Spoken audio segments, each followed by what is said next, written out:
ಹಳ್ಳಿಯ ಮನೆಗಳಲ್ಲಿ ಸೂರ್ಯೋದಯದ ಹೊತ್ತಿಗೆ ಕೆಲಸ ಜೋರಾಗಿ ಶುರುವಾಗುತ್ತದೆ. ಆದರೆ ಹಳ್ಳಿಯ ಶಂಕರನ ಮನೆಗೆ ಬಂದರೆ ಅವರ ಮನೆಯಲ್ಲಿ ಎಲ್ಲರೂ ಸೋಮಾರಿಯೇ. ತಂದೆಯಾದ ಇವನೇ ಸೋಮಾರಿ ಎಂದರೆ ಇನ್ನ ಇವರ ಮಕ್ಕಳು ಮಿಂಚಿ ಮತ್ತು ಗಿರಿ ಕೇಳಬೇಕಾ? ಇವರ ಸೋಮಾರಿತನಕ್ಕೆ ಶಂಕರನ ಹೆಂಡತಿ ಲೀಲಾವತಿ ಏನು ಮಾಡುತ್ತಾರೆ? ಇವರಿಗೆ ಹಾಸಿಗೆಯೇ ದೇವರು. ಶಂಕರ, ಎದ್ದೇಳು, ಇಡೀ ಹಳ್ಳಿ ಹೊಲದಲ್ಲಿ ಇದೆ, ನೀನಿನ್ನೂ ಮಲ್ಕೊಂಡೇ ಇದೆಯಲ್ಲ. ಅಯ್ಯೋ, ನಿದ್ರೆ ಕೆಡಿಸ್ಬೇಡ, ನಂಗೆ ಇನ್ನೂ ನಿದ್ದೆ ಬರ್ತಿದೆ. ಅಮ್ಮ, ಶಾಲೆಗೆ ಹೋದ್ರೆ ಯಾರು ನಂಗೆ ಊಟದ ಡಬ್ಬಿ ಕೊಡಲ್ಲ. ಓದುವುದು ಬಿಟ್ಟು ಬಿಡು ಅಣ್ಣ, ಬರೀ ನಿದ್ದೆ ಮಾಡೋಣ.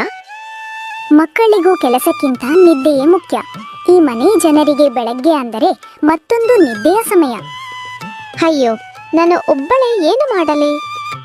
ಮಾಡೋದು ಏನು? ಬಿಸಿಲು ಕಡಿಮೆ ಆಗಲಿ, ನಾವೇನಾದ್ರೂ ನೋಡೋಣ. ಎಲ್ಲರೂ ಮತ್ತೆ ಹಾಸಿಗೆಯೊಳಗೆ ಮಲಗುತ್ತಾರೆ. ಮನೆಯ ಪಕ್ಕದವಳಾದ ಕೆಂಪಮ್ಮ ಇಷ್ಟು ಹೊತ್ತಾದರೂ ಎದ್ದಿಲ್ಲವಲ್ಲ ಎಂದು ಕೆಂಪಮ್ಮ ಬಂದು ಬಾಗಿಲು ತಟ್ಟಿದಳು. ಆಕೆಯ ಧ್ವನಿಯೇ ಎಚ್ಚರದ ಗಂಟೆ ಹಾಗೆ. ಲೀಲಾವತಿ, ನೀವಿನ್ನೂ ಮಲಗಿದ್ದೀರಾ? ಅಕ್ಕ, ಸ್ವಲ್ಪ ವಿಶ್ರಾಂತಿ ಮಾಡ್ತಿದ್ದೇನೆ. ಹಸಿರು ಹೊಲಕ್ಕಿಂತ ಹಾಸಿಗೆಯ ಹಸಿರು ಕನಸು ಚೆನ್ನಾಗಿರುತ್ತೆ. ಕನಸಿನಿಂದ ಹೊಟ್ಟೆ ತುಂಬುತ್ತಾ? ಹೇಳಿ, ಜೀವನ ನಡಿಬೇಕು ಅಂದ್ರೆ ಕೆಲಸ ಮಾಡಬೇಕು, ಇಲ್ಲ ಅಂದ್ರೆ ಏನೂ ಆಗಲ್ಲ. ನಮಗೆ ಹೊಲ ಕೆಲಸ ಕಷ್ಟ ಅಕ್ಕ, ನಾವ್ ಏನ್ ಮಾಡ್ಬೇಕು ಹೇಳಿ? ಬರೀ ತಿನ್ನೋದು ಮಲಗೋದು ಅಂದ್ರೆ ನಮ್ಮ ಮನೆಯವರಿಗೆ ತುಂಬಾ ಇಷ್ಟ. ನಮಗೆ ಊಟ ಸಿಕ್ಕಿದ್ರೆ ಸಾಕು, ಅದು ಬಿಟ್ಟು ಬೇರೆ ಏನೂ ಬೇಡ. ತಿನ್ಬೇಕು, ಯಾವಾಗ್ಲೂ ಮಲ್ಕೋಬೇಕು, ಅಷ್ಟೇ. ಕೆಂಪಮ್ಮ ಕೋಪದಿಂದ ತಲೆ ಅಲ್ಲಾಡಿಸಿದಳು. ಆದರೆ ಇವರಿಗೆ ಅಲ್ಲಿ ಯಾವ ಸಂಕೋಚವೂ ಆಗಲಿಲ್ಲ. ಅಕ್ಕ, ಇವರಿಗೆ ಹೇಳಿ ಏನು ಪ್ರಯೋಜನ? ಇವರು ಮಾಡುವುದೇ ಮಾಡುವುದು, ಎಷ್ಟು ಹೇಳಿದರೇನು? ಮುಂದಿನ ದಿನ ಎಲ್ಲರೂ ಪೇಟೆಗೆ ಹೋಗುತ್ತಾರೆ.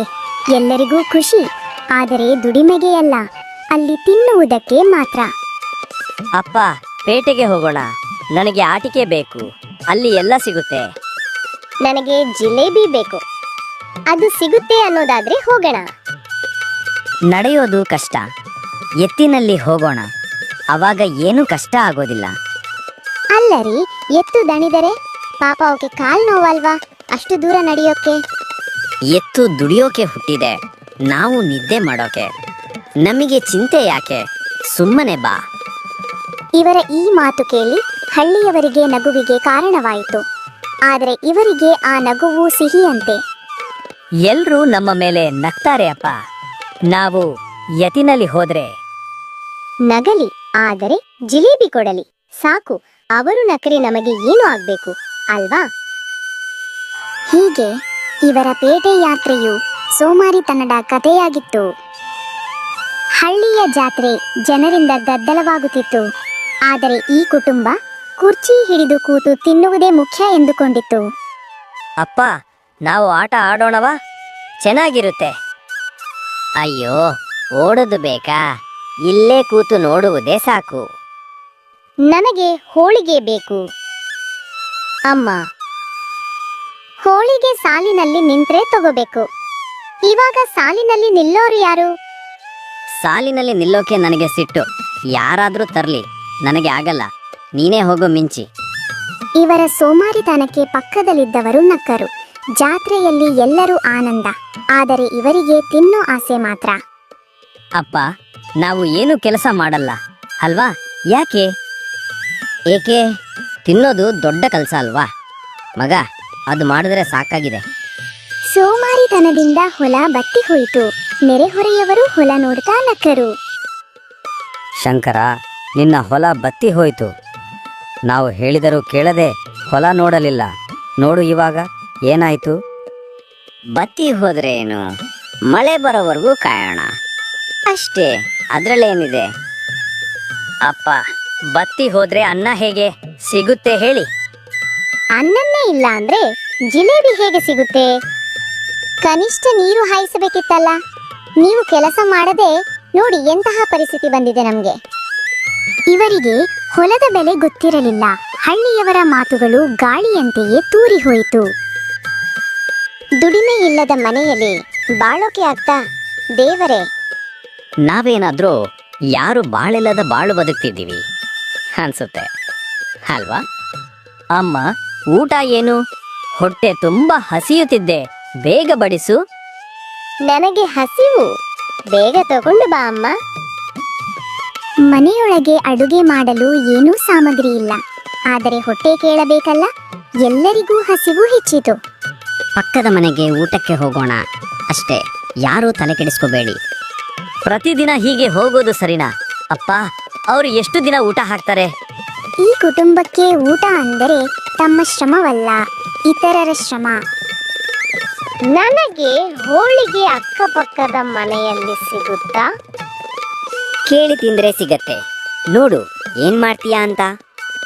ಹಳ್ಳಿಯವರು ಒಟ್ಟಾಗಿ ಕೂತು ಇವರ ಬಗ್ಗೆ ಮಾತಾಡಿದರು. ಈ ಸೋಮಾರಿ ಕುಟುಂಬ ಏನೂ ಮಾಡಕ್ಕೆ ಬಾರಗ. ಮಲಗೋಕೆ ತಿನ್ನೋಕೆ ಮಾತ್ರ ಗೊತ್ತು, ಬೇರೆ ಏನೂ ಗೊತ್ತಿಲ್ಲ.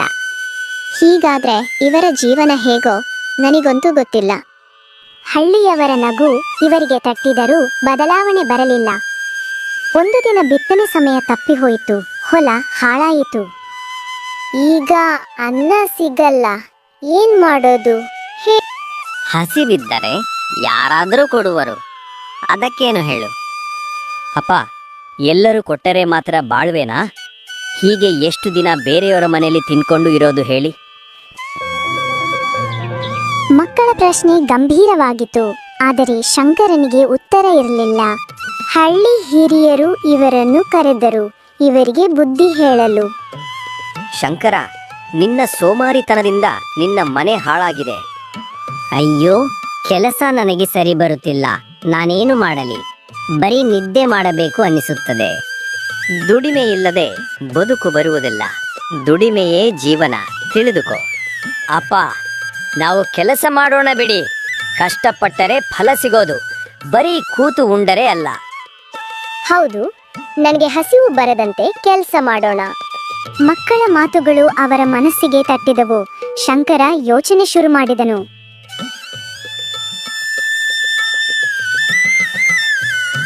ಬದಲಾವಣೆಯ ಪ್ರಾರಂಭ. ಮರುದಿನ ಶಂಕರ ಕುಟುಂಬ ಬೇಗ ಎದ್ದು ಹೊಲಕ್ಕೆ ಹೋದರು. ಅಲ್ಲಿ ಕೆಲಸ ಶುರು ಮಾಡಿದರು. ಹಳ್ಳಿಯವರಿಗೆ ಅದನ್ನು ನೋಡಿ ತುಂಬಾ ಆಶ್ಚರ್ಯವಾಯಿತು. ಅಯ್ಯೋ, ಇವರು ಕೆಲಸ ಮಾಡ್ತಿದ್ದಾರಾ? ನನಗೆ ನಂಬೋದಿಕ್ಕೆ ಆಗ್ತಿಲ್ಲ. ದೇವರ ಕೃಪೆ ಅಷ್ಟೇ, ಬೇರೇನು ಹೇಳಲು ಸಾಧ್ಯವಿಲ್ಲ. ನಾನು ನನ್ನ ಪ್ರಯತ್ನ ಮಾಡ್ತೇನೆ ಅಷ್ಟೇ. ನಿಮ್ಮೆಲ್ಲರ ಆಶೀರ್ವಾದ ನಮ್ಮ ಮೇಲೆ, ನಮ್ಮ ಕುಟುಂಬದ ಮೇಲೆ ಇರಲಿ. ಅಪ್ಪ, ನಾನು ಸಹಾಯ ಮಾಡುತ್ತೇನೆ. ಏನು ಮಾಡಬೇಕು ಹೇಳಿ? ನನಗೂ ಕೆಲಸ ಕಲಿಸಿ, ನಾನು ಮಾಡುತ್ತೇನೆ. ಈಗ ನಮ್ಮ ಮನೆ ನಿಜವಾದ ಮನೆ ಆಗುತ್ತೆ. ಸೋಮಾರಿ ಕುಟುಂಬ ಕೊನೆಗೂ ದುಡಿಮೆಯ ಬೆಲೆ ಅರಿತುಕೊಂಡಿತು. ಹಳ್ಳಿ ಅವರ ಮೇಲೆ ಹೆಮ್ಮೆ ಪಟ್ಟಿತು. ಸೋಮಾರಿತನದಿಂದ ಬದುಕು ಹಾಳಾಗುತ್ತದೆ, ದುಡಿಮೆಯಿಂದ ಮನೆ ಬೆಳಗುತ್ತದೆ.